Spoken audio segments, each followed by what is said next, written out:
What's up, y'all? I was sitting here watching some videos of Graham Hancock on Joe Rogan show, talking about pyramids, Sphinx, different kind of archaeological locations that's around the world. I came across this Lex Fridman, and this one is a controversial theory about the Great Sphinx of Giza, and so let's check it out. See what he talking about. First of all, the astronomy. And here, Wait, what is he? What do you ask him? Let's see what he talk about. And this again is where you come. I always like anything dealing with pyramids, anything dealing with archaeology. I think I should have been an archaeologist, to be honest, because I love hieroglyphs, anything ancient that got a mystery around it. Because I think a lot of that old stuff could tell us a lot about the world, the past, and everything. So that's why I like it. But let's finish. To a series of mysteries which are perhaps best expressed on the Giza Plateau in Egypt, with the three great pyramids and the extraordinary megalithic temples that many people don't pay much attention to on the Giza Plateau, and the Great Sphinx itself. This is an area of particular importance in understanding this issue. Well, can you actually describe the Sphinx and the Great Pyramids and what you find most mysterious and interesting about them? Well, first of all, the astronomy. And here I must pay tribute to two individuals, actually three individuals in particular. One of them is John Anthony West, passed away in 2018. He was the first person in our era to begin to wonder if the Sphinx was much older than it had been. Actually, he got that idea from a philosopher called Schwaller de Lubicz, who'd noticed what he thought was water erosion on the body of the Sphinx. John West picked that up, and he was a great amateur Egyptologist himself. He spent most of his life in Egypt, and he was hugely versed in ancient Egypt. And when he looked at the Sphinx and at the strange scalloped erosion patterns and the vertical fissures, particularly in the trench around the Sphinx, he began to think maybe Schwaller was right. Maybe there was some sort of flooding here. And that's when he brought Robert Schoch, second person. And that's another thing about a lot of that old ancient stuff. It's like when you read the Bible and you hear about stuff like the Great Flood, or just certain things, and then they talk about the pyramids, and they talk about like the lost city of Atlantis, stuff like that people say they can't find, but it's just slowly and slowly water or stuff is being dug up underground that they like, whoa, this might be that, or this might be this. And I like the fact that they could tell. I never knew how they could tell the age of old stuff until I saw that it's the rings of erosion and stuff from the water. If you live anywhere in a place that floods, that you could see rings on the houses of where how high the water actually got. And it's crazy that the water on that Sphinx got that high. That's crazy as hell. I'd like to recognize geologists at Boston University. He brought Schoch to Giza, and Schoch was the first geologist to stick his neck out, risk the ire of Egyptologists, and say, well, it looks to me like the Sphinx was exposed to at least 1,000 years of heavy rainfall. And as Schoch's calculations have continued, as he's continued to be immersed in this mystery, he's continuously pushed that back. And he's now, again, looking at the date of around 12,500 years ago, during the Younger Dryas, for the creation of the Great Sphinx. And then, of course, this is the period of the wet Sahara, the humid Sahara. The Sahara was a completely different place during the Ice Age. There were rivers in it. There were lakes in it. It was fertile. It was possibly densely populated. And there was a lot of rain. There's not no rain in Giza today, but there's relatively little rain. The next person, not enough rain to cause that erosion damage on the Sphinx. The next person who needs to be mentioned in this context is Robert Bauval. Robert and I have co-authored a number of books together. Unfortunately, Robert has been very ill for the last 7 years. He's got a very bad chest infection. And I think also that Robert became very demoralized by the attacks of Egyptologists on his work. But Robert is the genius and it does take a genius sometime to make these connections, because nobody'd noticed it before, that the 3 pyramids of Giza are laid out on the ground in the pattern of the 3 stars of Orion's belt. And skeptics will say, well, you can find any buildings and line them up with any stars you want. But Stuff is Orion so crazy. actually isn't any old constellation. Orion was the god Osiris in the sky. He was, the ancient Egyptians called the Orion constellation Sahu, and they recognize it as the celestial image of the god Osiris. So what's being copied on the ground is the belt of a deity, of a celestial deity. It's not just a random constellation.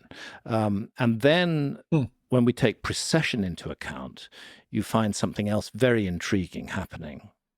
First of all, you find that the exact orientation of the pyramids as it is today, and pretty much as it was when they're supposed to have been built 4,500 years ago, it's not precisely related to how Orion's belt looked at that time. There's a bit of a twist. Is they're not quite right. But as you precess the stars backwards, as you go back and back and back, and you come to around 10,500 BC, 12,500 years ago, in the Younger Dryas, you find that suddenly they lock perfectly. They match perfectly with the 3 pyramids on the ground. And that's the same moment that the Great Sphinx, an equinoctial monument, aligned perfectly to the rising sun on the spring equinox. Anybody can test this for themselves. Just go to Giza on the 21st of March, be there before dawn, stand behind the Sphinx, and you will see the sun rising directly in line with the gaze of the Sphinx. But the question is, what constellation was behind the Sphinx? And 12,500 years ago, it was the constellation of Leo.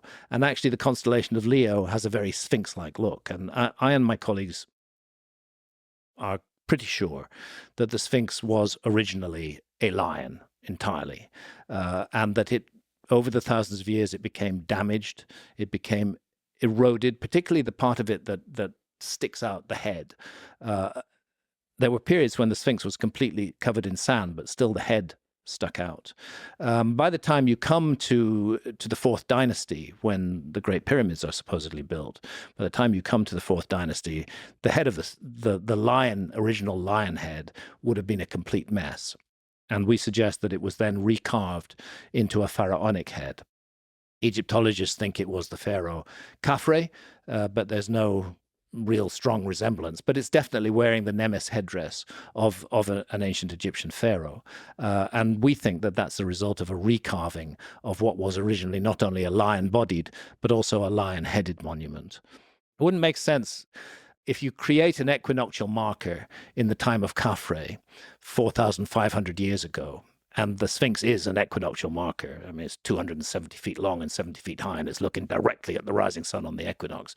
If you create That's the part. That's the part that blows my mind. How they can make something so big, so symmetrical, facing, and a lot of these old monuments, old statues, old everything is always lined up with something in space. You know what I mean? It's crazy how they supposed to be so primitive that, but I think they had way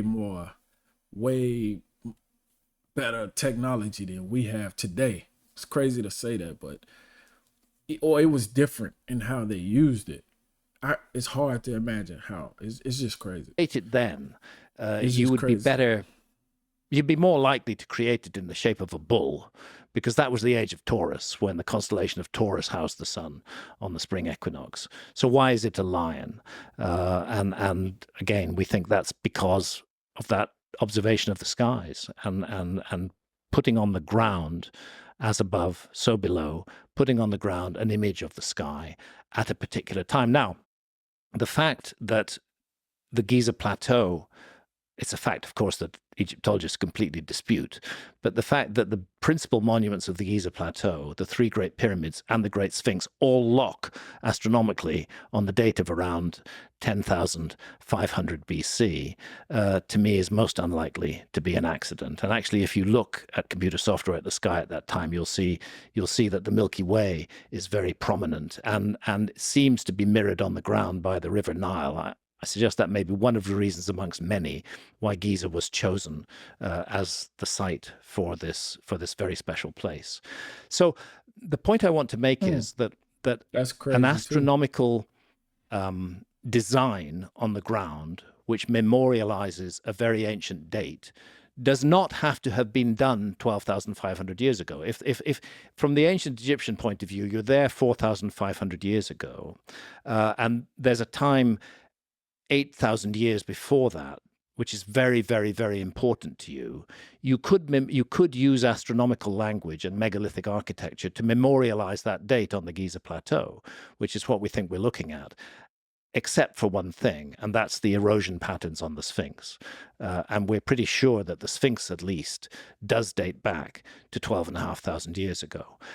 And with it, the megalithic temples, the so-called Valley Temple, which stands just to the east and just to the south of the Sphinx, and the Sphinx Temple, which stands directly in front of the Sphinx. The Sphinx Temple has largely been destroyed, but the Valley Temple, attributed to Khafre on no good grounds whatsoever, is a huge megalithic construction with blocks of limestone that weigh up to 100 tons each. And yet it has been remodeled, refaced with granite. There are granite blocks that are placed on top of the core limestone blocks. And those core limestone blocks were already eroded when the granite blocks were put there. Why? Because the granite blocks have actually been purposefully and deliberately cut to fit into the erosion marks on the, we believe, much older megalithic blocks there. So I think Giza is a very complicated site. I would never seek to divorce the dynastic ancient Egyptians from the Great Pyramids. They were closely involved in the construction of the Great Pyramids as we see them today. But what I do suggest is that there were very low platforms on the Giza Plateau that are much older, and that when we look at the three Great Pyramids, we're looking at a renovation and a restoration and a enhancement of much older structures that had existed on the Giza Plateau for a much longer period before that. Actually, the Great Pyramid is built around a natural hill. And that natural hill might have been seen as the original primeval mound to the ancient Egyptians. Wow. This stuff is so crazy, and there's so much out there, and it's crazy. It's crazy that we have this much technology, this many experts, people who spend their whole career, 30, 40-year careers, studying and stuff, and it's still things that they can't explain. That just blows my mind, man. That's what makes this stuff so interesting, you know. But look, thank y'all for watching. Y'all like, subscribe. Give me the next video or what I could look at that might give me a little insight on a lot of this stuff, because I do like Graham Hancock, but I know a lot of archaeologists don't like him because he do theories and not experiments, or I don't know. I really don't know what they got against him, but it's crazy. But thank y'all for watching. Like, subscribe, y'all.